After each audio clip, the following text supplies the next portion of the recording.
घर ही में माई के बुलाइबे, मंदिर बनवाइबे हो।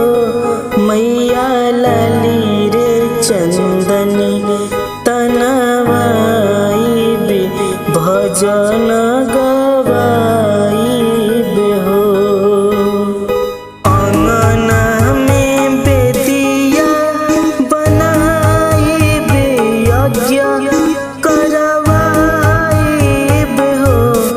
मैया सतोरे बहिन के बोलाइबे, भगतिन हो जाइबे हो।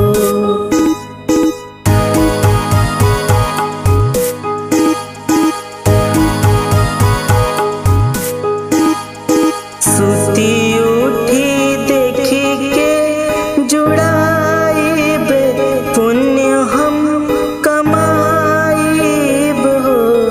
मैया दुखवा दलीदर भगाइबे, सुख हम पाइबे हो। चैत में पठावा कराइबे, पंडित बोलवाइबे हो।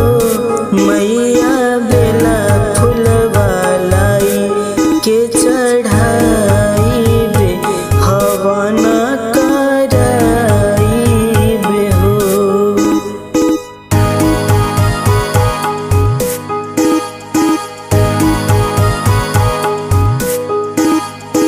गैया के घिउआ लियाइबे, दियाना जराइबे हो।